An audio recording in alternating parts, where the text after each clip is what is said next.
ध्यानाभ्यास के लिए कृपया अपने नेत्रों को बंद कर लीजिए। अपना मुख अपनी ओर कीजिए। अपने आभ्यंतर अमूर्त शरीर की ओर।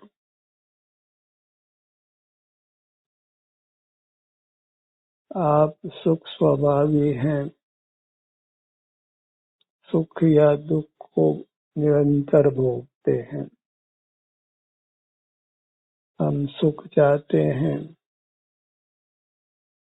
सुख दो प्रकार का है, वैषयिक और शारीरिक। विषयों के लक्ष्य से वैषयिक सुख अनुभव में आता है और अपने अमूर्त शरीर के लक्ष्य से शारीरिक सुख अनुभव में आता है। वैषयिक सुख भोगना पराधीन है, शारीरिक सुख भोगना स्वाधीन है। पराधीन सुख वास्तव में दुख ही है, क्योंकि पराधीनता स्वमेव दुख रूप है। स्वाधीन सुख ही पारमार्थिक सुख है। अंतर्दृष्टि कर अपने शारीरिक स्वाधीन सुख को भोगिए।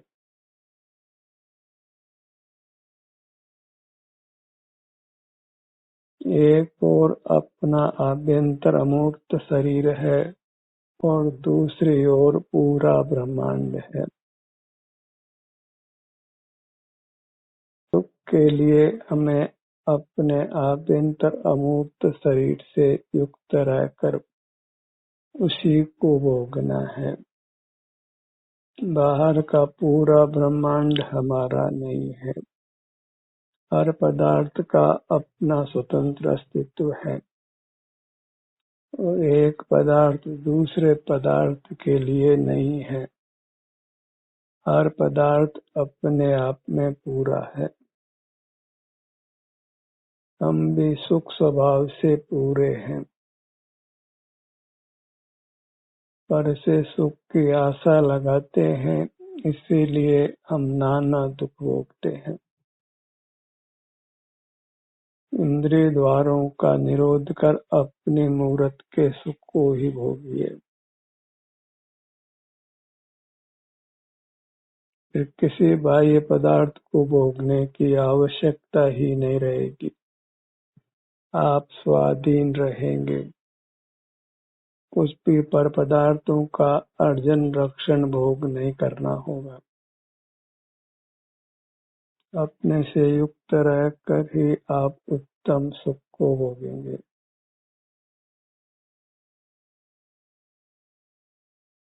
अंतर्दृष्टि कर्म अपने शरीर को भोगते हैं, उससे शरीर स्वस्थ रहता है, सुखद रहता है। और वही लक्ष्य कर बाह्य पदार्थों को भोगते हैं तो हमारा शरीर अस्वस्थ होता है, दुखद होता है। शरीर को स्वस्थ रखने के लिए, सुखद रखने के लिए बाह्य पदार्थों का भोग बंद करना है। बाह्य पदार्थों को देखना जानना, वही उनका भोगना है। बाह्य पदार्थों को देखना जानना नहीं है।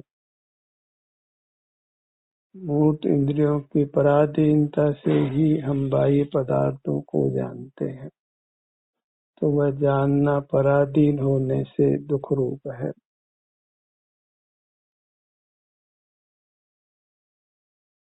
अपना अनुभव करना ही सुख रूप है।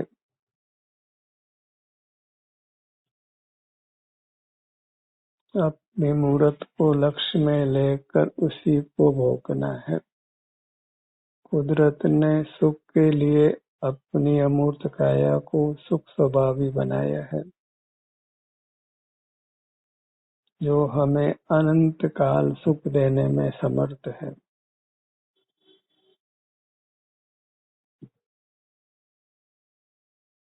स्वास्थ्य ही सुख है।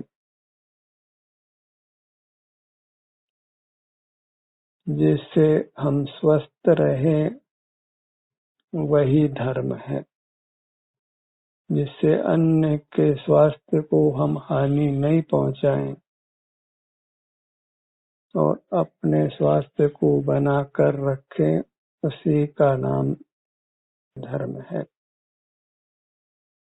पर के स्वास्थ्य को नुकसान नहीं पहुंचाना है और अपने स्वास्थ्य की रक्षा करना है।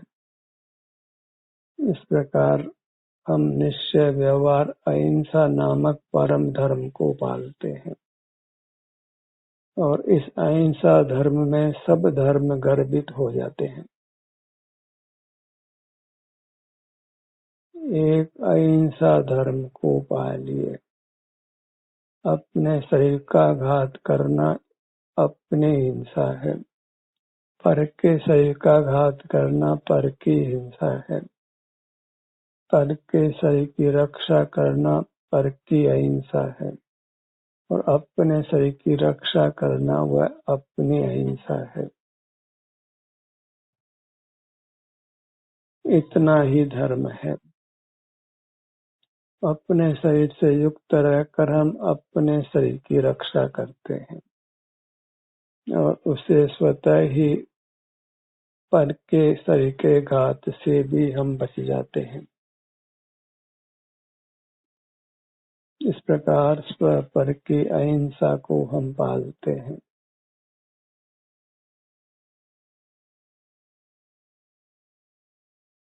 शरीर स्वस्थ है तो हम सुखी हैं। पशु पक्षी भी तब तक ही सुखी हैं जब तक वे स्वस्थ हैं। धर्म की इतनी ही व्याख्या रखिए कि स्वास्थ्य ही सुख है और स्वास्थ्य की रक्षा करना ही धर्म है। अपने आश्रय से ही हम स्वस्थ रहते हैं। अपने में स्थित रहकर स्वस्थ रहते हैं। तो अपने में स्थित रहना ही धर्म है। अन्य जितना कुछ धर्म के नाम पर किया जाता है वह सब धर्म नहीं है, धर्म का पाखंड है। उस पाखंड से किसी का भी हित नहीं होता है।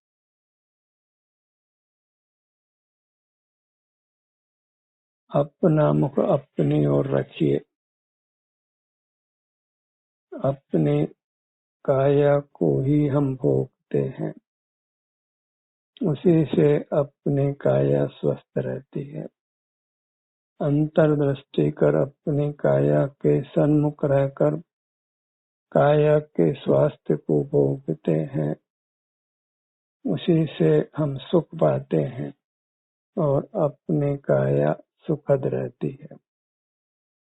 उस काया को नहीं भोगते हैं तो ये काया अस्वस्थ हो जाती है। बाहर के पदार्थों को भोगने से तो वे नष्ट होते हैं और हमको सुख भी नहीं मिलता है। और अपनी काया को भोगने से अपनी काया स्वस्थ रहती है और हमको सुख का अनुभव होता है। और यह धर्म प्राणी मात्र के लिए है। आप मनुष्य हैं, स्त्री है कि पुरुष है कि बालक है, पशु है या पक्षी है, किसी भी संप्रदाय में आपने जन्म लिया हो, धर्म सब जीवों के लिए इतना ही है। अपने स्वास्थ्य की रक्षा करना, अपने में स्थित रहकर स्वस्थ रहना, सुखी रहना।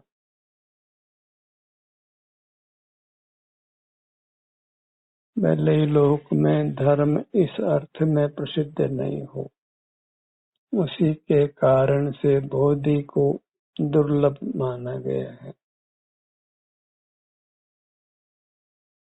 अपने ध्यान को अपने सिर से पैरों तक रखिए। यही धर्म करना है। इसी से आप धर्मात्मा होते हैं, परमात्मा होते हैं। इतना ही धर्म का स्वरूप है, से सब अधर्म है और अधर्म का फल संसार है, नाना प्रकार के दुख हैं।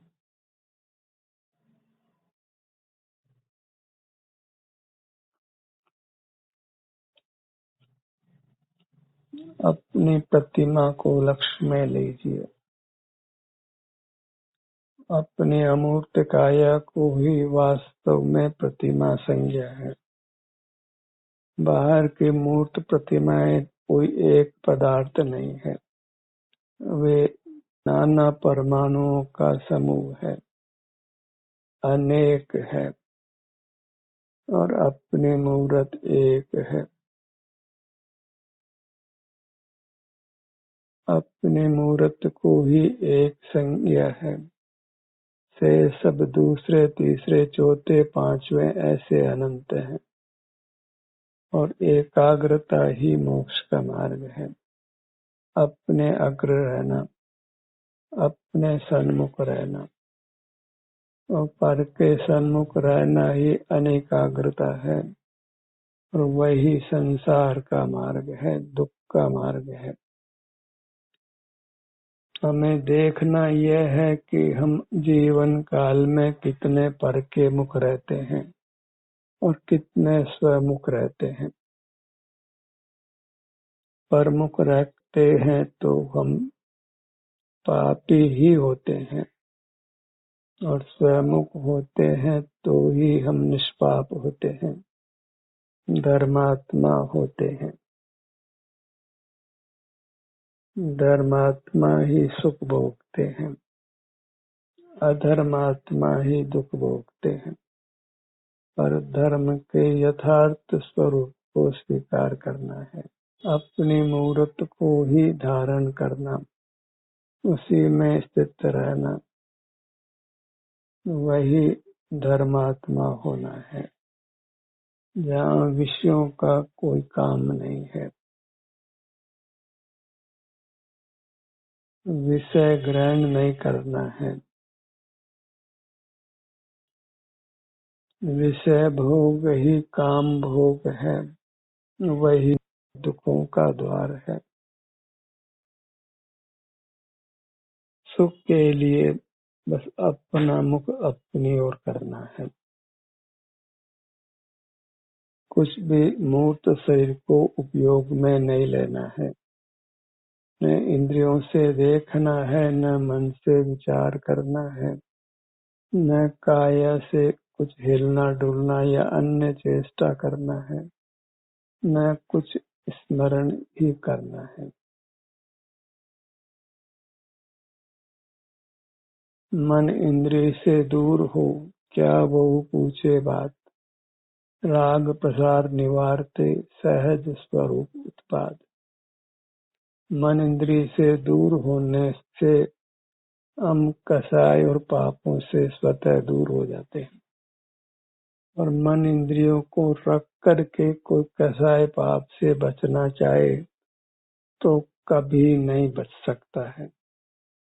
तो मन इंद्रिय से ज्ञान होता है, उस ज्ञान को अपना स्वभाव मानने वाले जीव कभी वीतराग नहीं हो सकते हैं।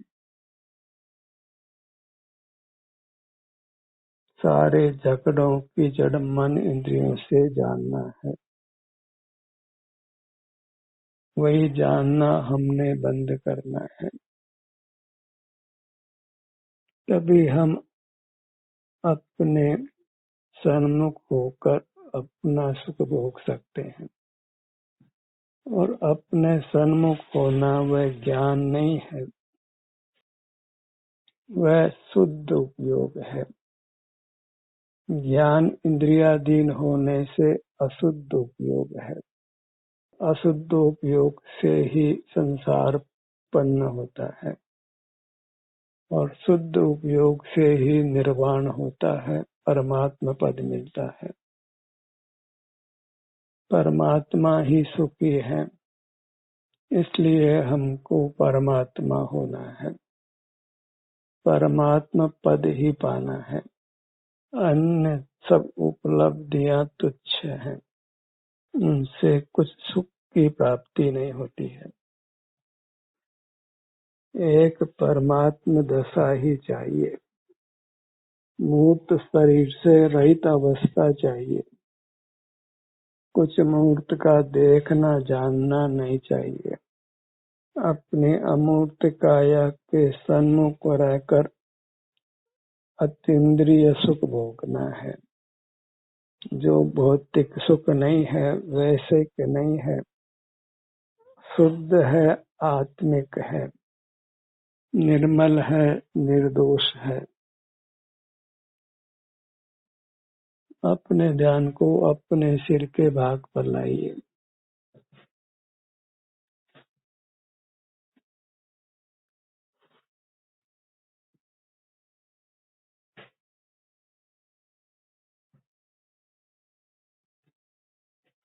हर बात के स्वास्थ्य की स्थिति को भोगना है।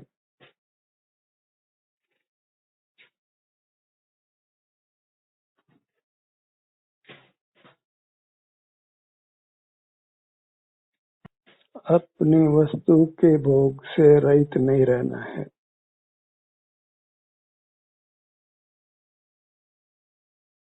ललाट के भाग पर आइए।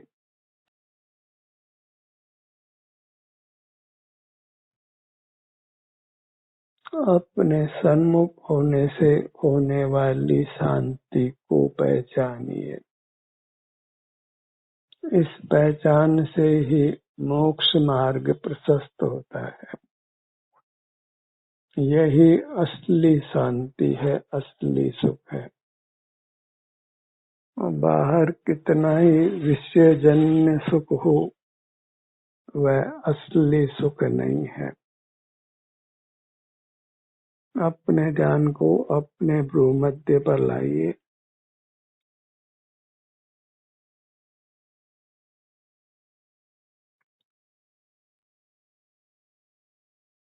बाहर की क्रियाओं से विराम लेकर ही हम अपने सुख को भोग सकते हैं। और यदि बाहर की क्रियाओं को ही धर्म मान लिया जाए तो फिर सुख कदापि नहीं हो सकता है।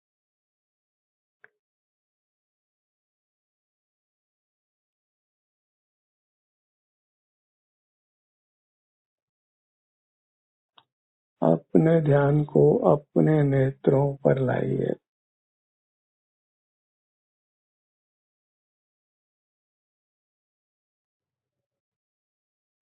अंतर में विचरण करने को योग निद्रा कहा जाता है, शवासन कहा जाता है, अंतर यात्रा कहा जाता है।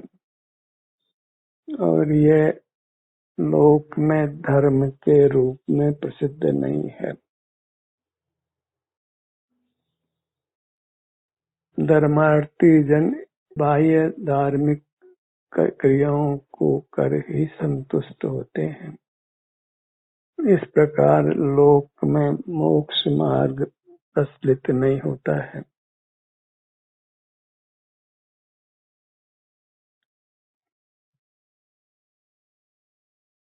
अधिकांश जीव तो आजीविका का साधन कर ही संतुष्ट होते हैं। कुछ तथाकथित धार्मिक क्रियाओं को कर संतुष्ट होते हैं। अपने सन्मुख रहकर अपने सुख को कुछ लोग ही भोगते हैं। वे कुछ लोग ही मुक्ति के अधिकारी होते हैं। से सब संसार में ही परिभ्रमण करते हैं। अपने ध्यान को अपने कानों के भाग पर लाइए।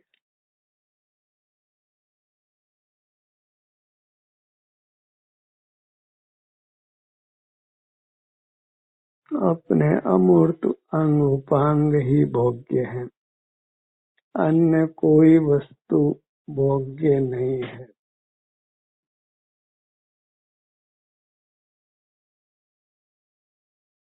इसलिए संत लोग धन को धूल ही मानते हैं। अपने चिरतन को ही धन मानते हैं और अपने चिंतन को ही वे भोग कर परमात्मा होते हैं।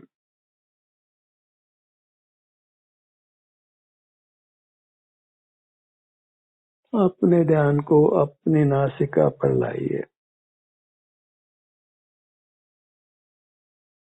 इस मनुष्य जन्म को पाकर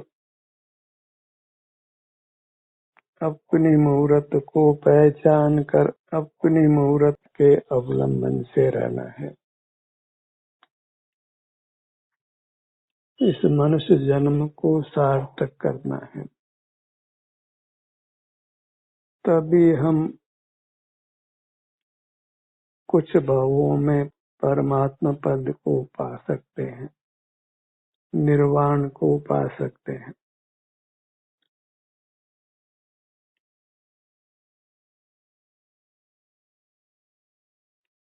अपने ध्यान को अपने होठों के भाग पर लाइए।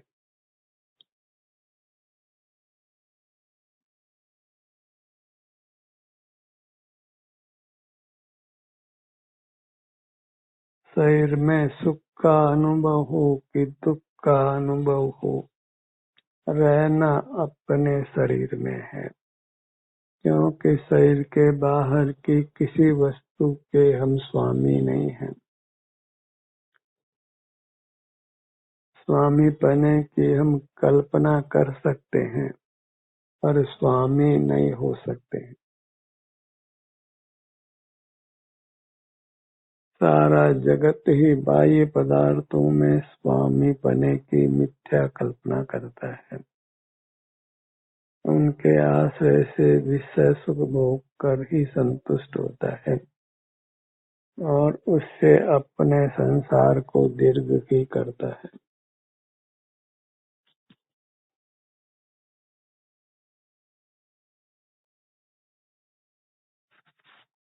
मुख के भीतर तालु दाग पर आइए।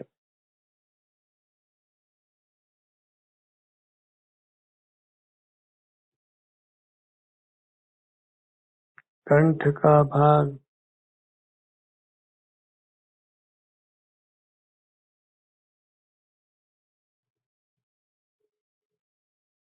अपने मुख होकर सिर से पांव तक जो भी कुछ घट रहा है उसको हमने स्वीकार कर लेना है। यह स्वीकृति ही हमको परमात्मा पद देती है।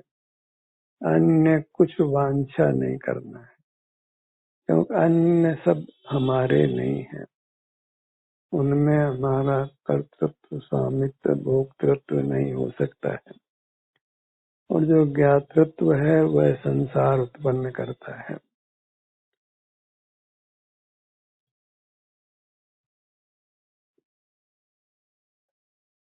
सीने के मध्य में सूक्ष्म मन का स्थान।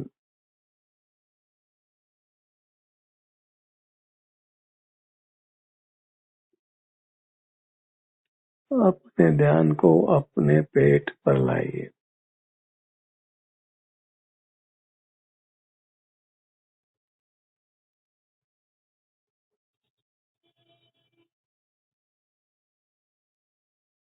मध्य में नाभि का स्थान।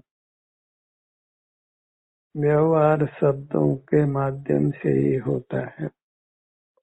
उस व्यवहार का निमित्त कर अपनी वस्तु को ग्रहण करिए।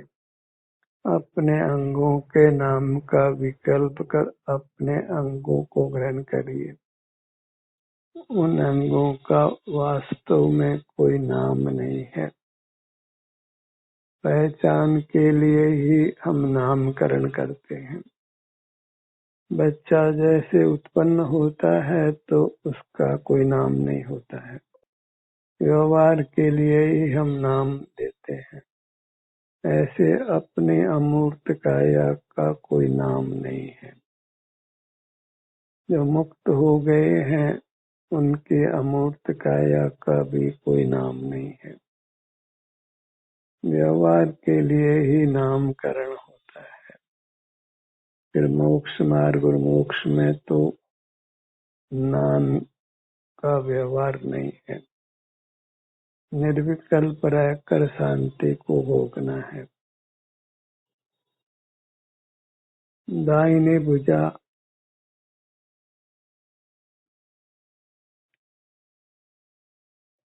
दाहिने हथेली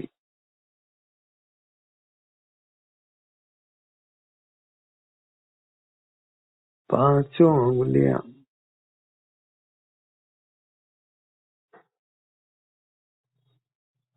बाईं भुजा बाईं हथेली पांचों उंगलियां